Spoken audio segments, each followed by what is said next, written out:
Thank you for joining NMH at 1, where we look at the news making headlines in the land of the brave and beyond, ranging from current affairs to community stories, sports and economic news. In the news today, Schlettwein attacks Ekandjo's anti-gay bills, student nurse expelled over inappropriate video, and Nabta trains taxi and bus drivers. I am Ashwin Berry. This is NMH at 1, and midday news update comes up.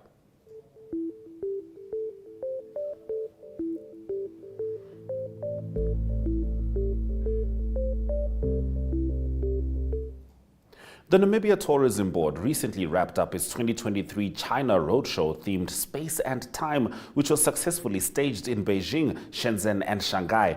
The roadshow, which took place from 3 to 7 July, drew more than 300 tourism industry and media representatives from across top-tier cities in China. Now, the aim was for the NTB and its partner organizations to jointly seek and strengthen communication and cooperation, assist the industry in developing comprehensive travel packages, and promote Namibian tourism in general.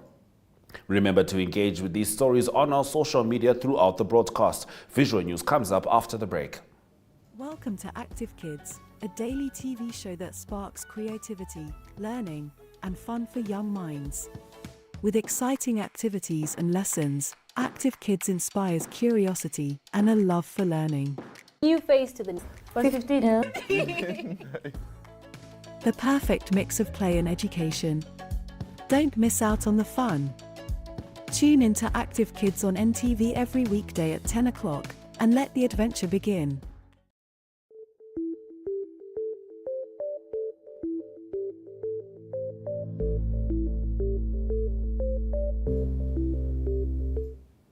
Chamber of Mines of Namibia CEO Veston Malango says the Mining Expo will be held from 30 to 31 August and will be used to showcase Namibia's mining sector.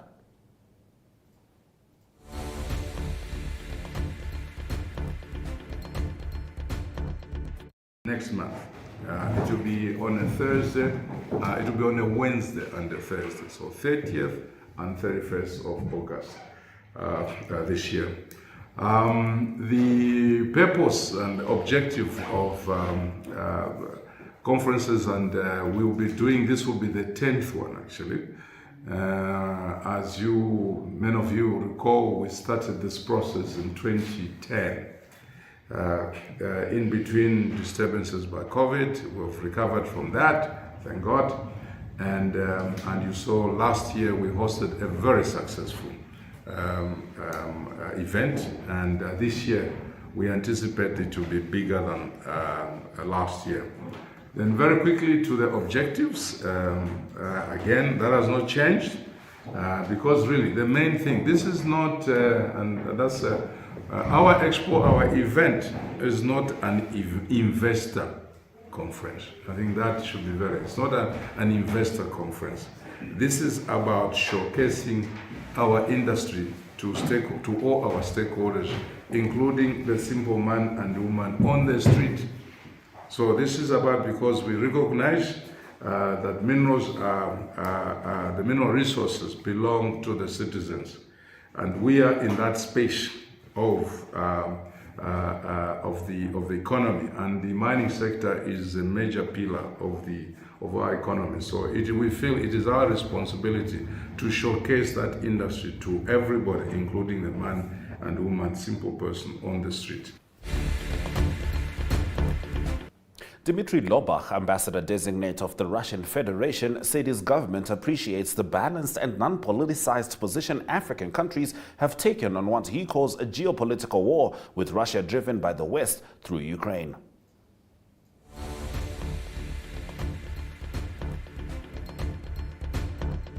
See very much the position of African states in this conflict, and I would say it's a balanced non-politicized position, and we appreciate it very much and regard it as a support of Russia's position in the conflict. As concerns the conflict, I would say that, in my view, it has nothing to do with the conflict between Ukraine and, of course, it has something to do with conflict between Russia and Ukraine, but mainly it is conflict between Russia and the West. It is a geopolitical war launched by the West against Russia an attempt to curtail the Russian development, political, social and economic, and even to erase Russia from the world map. So, and Russia have to resist all this. That is the main reason for this conflict. And this conflict started not in February 2022 when Russia began its special military operation in Ukraine. It started earlier in 2014 when the West, as I said, unleashed geopolitical war against Russia. And it started following the unconstitutional seizure of power in Kiev by ultra-nationalists, which launched immediately cruel armed attacks against Donbas people with its pro-Russian population. And so Russia had to protect its compatriots in Donbas and protect its own national interests. That's why this conflict was originated. Community members are unimpressed by the performance of their councillors, a situation they say can only be remedied by enhanced accountability. An update on this story follows in the newspaper review segment. Welcome to My.NA Cars, your ultimate destination for everything automotive. I am your host, Diana Master. Teamwork makes the dream work, right? Discover the latest models, innovative technologies, and expert insights from our passionate hosts. Learn essential maintenance tips and get exclusive behind-the-scenes access to the automotive industry. Don't miss My.NA Cars on NTV every Thursday at 2100 hours. Tune in and ignite your passion for automobiles.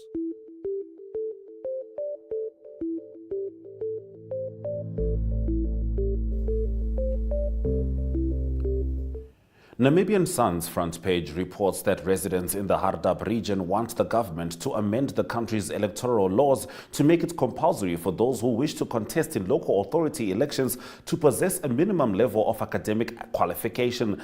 Another key proposal is the introduction of performance agreements to measure the work of political office bearers at a regional level. These proposals are contained in a report tabled by National Council Chairperson Lucas Muha following an outreach he undertook to the Omaheke and Hardap regions in October 2022. Community members also want social challenges such as the lack of potable water, teenage pregnancy, landlessness, unemployment, crime and drug abuse to be addressed. On page 3, the Namibia Bus and Taxi Association has introduced defensive training and first aid training courses for all bus and taxi drivers in the country. Nabta Secretary General Pendapala Nakatingo said the association has trained close to 500 taxi and bus drivers so far. We have taken this training to various regions because we want to make sure that bus and taxi drivers become road safety ambassadors in preventing road accidents, he said in a telephonic interview with Namibian Sun. He added that bus and taxi drivers are usually first on the scene of an accident, and this training will enable them to render first aid to victims. Nakatingo said the association aims to have 1,000 drivers trained by the end of this year. Republican informs that the BankMed Medical Aid wants to dissolve rather than significantly increase members' contributions in the future and reduce benefits. According to the minutes of the fund's recent annual general meeting, the Board of Trustees decided to recommend that the fund should be dissolved in the interim and prevent significant increases in contributions in the future, as well as a decrease in benefits.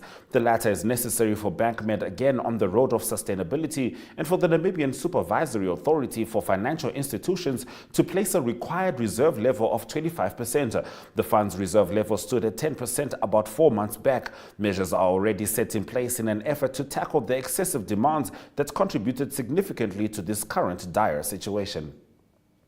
On page 3 today, the African Child Development Trust, a Namibian philanthropic initiative, will start distributing educational booklets for the second semester. A total of 30,000 booklets will be delivered across all 14 regions, ensuring that over 500 early childhood development centers and primary schools benefit from the initiative. Notably, the booklets are available in 9 languages, catering to Namibia's linguistic diversity. To maximize accessibility, the physical booklets will be available once a month through 2 channels. Firstly, they will be included in all Namibian Sun newspapers and Republican street sale newspapers, reaching a wide readership. Additionally, the booklets will also be distributed to schools and centers across the country, ensuring a physical distribution option for interested individuals. On its front page, the Algemene Zeitung today leads with an article about the African Union, which aims at gaining more power and authority and thus being allowed to co-determine global challenges and policies. In this regard, the Namibian Deputy Prime Minister and President-designate Netumbo Nandi-Ndaitwah is participating in the drafting of a working paper by the Amani Africa Media and Research Services, a pan-African think tank that claims to be independent in its approach to these questions. In addition to reforming the international peace and security architecture, it is also important that we look at international development systems as a whole, especially the reform of international financial and economic regimes, Nandi-Ndaitwah said on Monday. On page 3, the AZ reports that the 3 brokers and a farmer have spoken on condition of anonymity, saying it appears as if the Namibian government does not realize the impact of delaying the so-called waivers when farms are offered for sale to the government, which has the right of first refusal before a waiver can be issued to allow the owner to sell the farm to another third party. The financial consequences for those affected are often extreme. In one case, the delay in issuing waiver certificates costs a farmer up to 150,000 Namibian dollars per month in interest on a bank loan. In another case, it results in interest occurring on an asset which forms part of an inheritance. We continue with the Namibian newspaper after the break.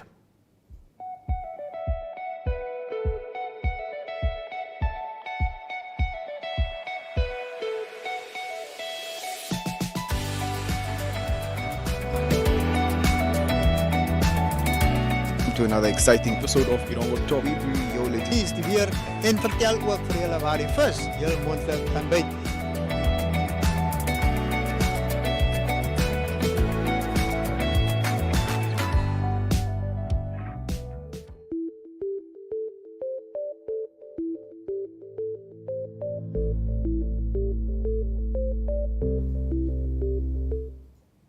The Namibian newspaper reports that Namibia's government has been given 18 months to amend the country's law on the solitary confinement of people detained in prison. In a judgment delivered in the Supreme Court yesterday, a section of the Correctional Service Act about the placing of problematic prison inmates in separate cells and also a regulation on the solitary confinement of inmates were declared to be inconsistent with the Constitution's protection of liberty and prohibition of arbitrary detention. On page 3, Minister of Agriculture, Water and Land Reform Carl Schlettwein says fellow SOPO parliamentarian Jerry Ekandjo's anti-gay private members' bills, which are recently passed in the National Assembly, conflict with enshrined rights in the Namibian Constitution. Schlettwein said this while commenting on the bills that seek for a law to explicitly define the word spouse in the Immigration Control Act and Marriage Act. He said he believes the bills are against human rights as enshrined in the Constitution, which cannot be changed by any politician or parliamentarian. Schlettwein took to social media last week saying liberty is freedom from control, interference, obligation, restriction, hampering conditions, or the power of right of doing, thinking and speaking according to choice. On New Era's front page, China currently has 22 nuclear reactor units under construction. One such reactor would be enough to power the entire Namibia. That, in essence, is uranium's potential as an energy source. Namibia currently exports hundreds of thousands of kilograms of uranium to China and other countries every year. During 2022, Namibian uranium exports to China totaled $553.07 million, according to the United Nations International Trading Database. But although Namibia is now the third largest primary producer of processed uranium globally after Kazakhstan and Canada, the country's energy deficiency persists partly because it does not utilize any of its abundant uranium for nuclear energy. On page 3, a young woman was expelled from a nursing school in Oshikango on Monday after a video of her that went viral was deemed inappropriate by the school. Inconsolable while talking to New Era, 18-year-old Maria Edward said she was expelled from the Alba Chipamba Training Center over the video that is trending on social media with the hashtag Topa Lat Ons Gaan. In the video, the young woman dressed in a nursing uniform is seated in a car dancing to music while holding a glass containing a dark maroon brownish drink. Edward claimed that she took the video in February and immediately shared it with her cousins.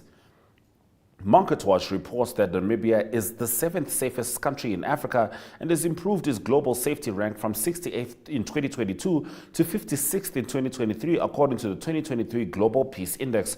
According to the report, however, the occurrence of muggings does warrant caution, especially when managing cash near ATMs. Most of these crimes typically take place beyond the city center, and the police often find taxi drivers complicit in these criminal activities. Just like Senegal, the U.S. State Department has placed Namibia under a level 1 travel advisory, indicating that the country is relatively safe to visit.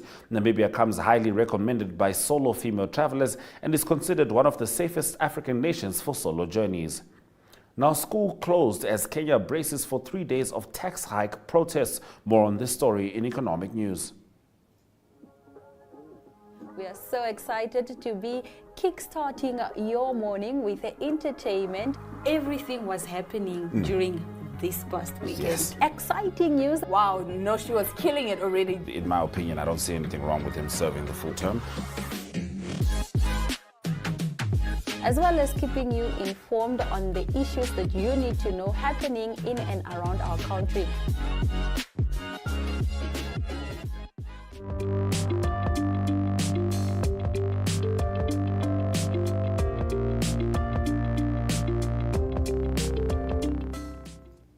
African central banks, due to decide on interest rates in the next 3 weeks, are set to keep monetary policy tighter for longer to temper stubborn inflation. After acting aggressively for more than a year, officials in Nigeria and South Africa may increase borrowing costs, while those in Kenya and Mozambique are likely to stand pat. Ghana was viewed as a toss-up between hike and hold. The Monetary Policy Committee's deliberations will probably center around the impact higher oil prices, weather effects, and the greenback's recent weakness will have on inflation. The U.S. currency fell after signs of cooling inflation bolstered bets that the Federal Reserve will soon halt its muscular tightening campaign. A weaker dollar could ease pressure on African currencies, making import bills and some international debt repayments less costly. Let's head into the economic indicators.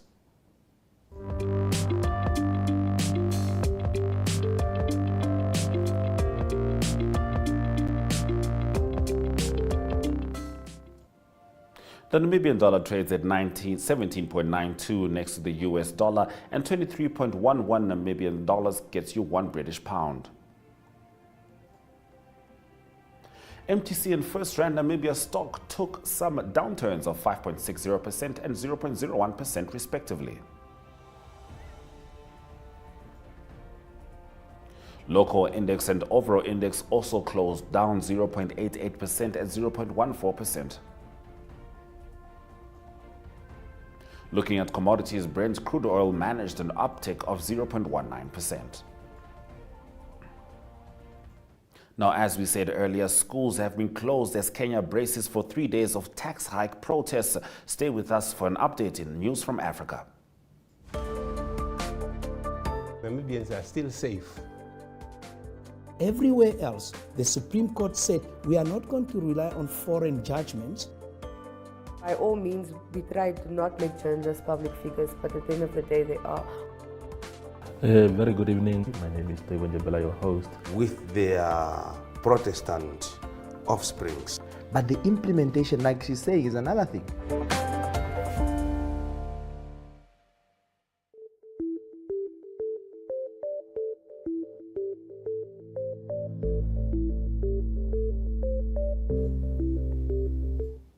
Kenya's government closed schools in the capital and 2 other areas on Wednesday as East Africa's economic powerhouse braced for 3 days of demonstrations against the cost of living, which the president has said he would not allow to take place. 2 rounds of protests earlier this month descended into violence when police fired tear gas and, in some cases, live rounds at the crowds. At least 15 people were killed and hundreds were arrested. Kenya's opposition called for the protests in part because of tax hikes passed last month by the government of President William Ruto, who was elected last August, pledging to champion the interests of the poor, but has seen the price of basic commodities balloon under his administration. The government says the fuel and housing levies, which are expected to raise an extra $1.4 billion a year, are needed to help to deal with the growing debt repayments and to fund job creation initiatives. Churches and civil rights groups have called for Ruto Ruto and veteran opposition leader Raila Odinga to resolve their differences through dialogue and call off protests. We get the latest from Donald Trump's arrest as we head into international news.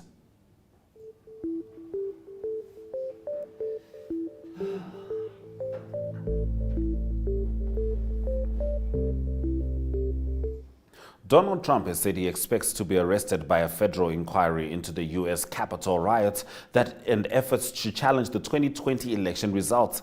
The ex-president said in a social media post he had been informed by special counsel Jack Smith on Sunday night that he was a target of their investigation. Trump posted he had been told to report to a grand jury, which almost always means an arrest and indictment. The special counsel has not commented on Trump's statements. Such an indictment would be Trump's third for alleged criminal offenses, including 37 counts brought by Smith's team in June, accusing the president of mishandling classified documents.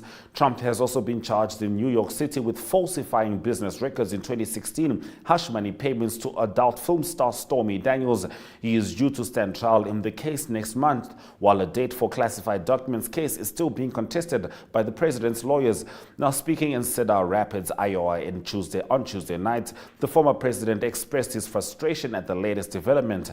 I didn't know practically what a subpoena was and grand juries and all of this. Now I'm becoming an expert. I have no choice because we have to, he said at the campaign event.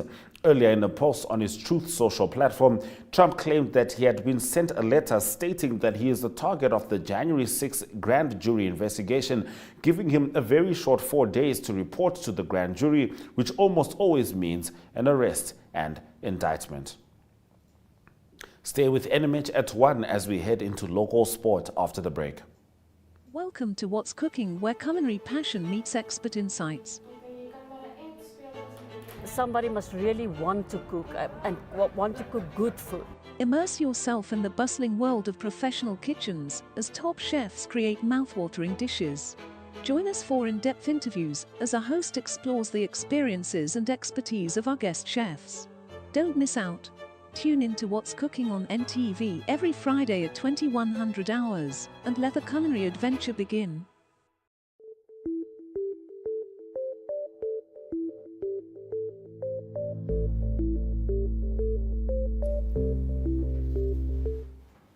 Namibia needs to latch onto and embrace the high-performance culture, said the MTC Dome Chief Executive Officer Vanessa Engelbrecht during yesterday's joint launch of the Namibia Annual Sports Awards and Expo.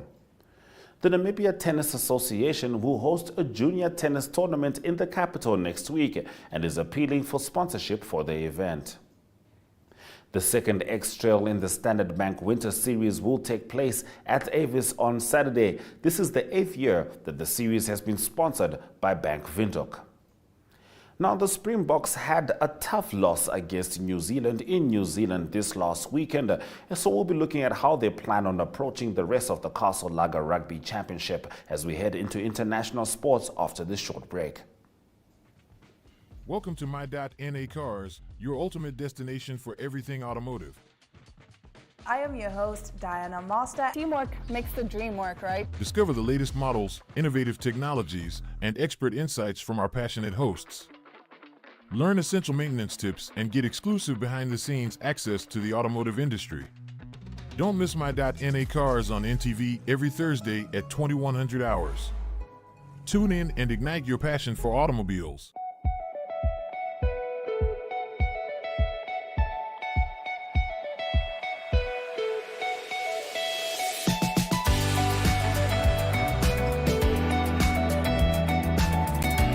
To another exciting episode of Hier Word Top. Jou is die weer en vertel ook vir julle waar die vis heel moontlik gaan byt.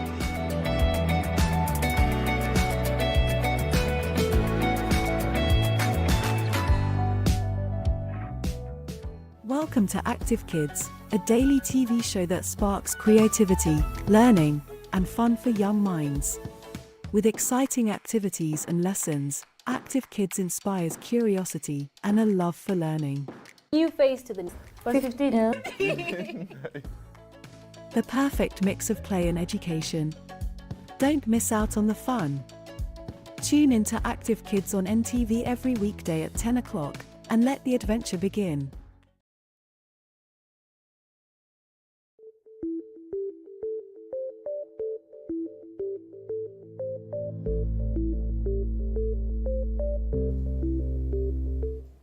Let's get into the international sports stories, starting off in the world of rugby with our neighbours, the Springboks. We have one game to go in the Castle Lager Rugby Championship before they go into their 3 warm-up games ahead of the Rugby World Cup kickoff in France in September. And it will be interesting to see what coach Jacques Nenaba comes up with in selection. Now, having Steve Compella back in the dugout as a head coach will certainly liven up the DStv Premiership season with his beaming personality and quotable quotes. But for the 56-year-old, this is a major chance to re-emerge from the shadows at a sleeping giant of a club in Moroka Swallows. And experienced midfielder Denise O'Sullivan is fit for Ireland's opening match at the Women's World Cup against co-host Australia on Thursday after being hurt in the abandoned friendly with Colombia. If you are just joining us, this is NMH at 1, and we'll get into the highlights from today's broadcast after this break. We are so excited to be kickstarting your morning with entertainment. Everything was happening during this past weekend. Yes. Exciting news. Wow, no, she was killing it already. In my opinion, I don't see anything wrong with him serving the full term. As well as keeping you informed on the issues that you need to know happening in and around our country.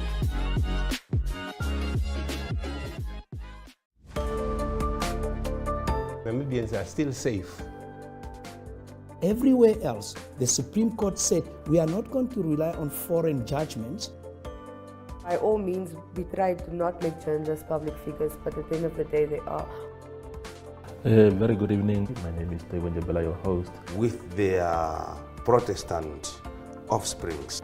But the implementation, like she's saying, is another thing.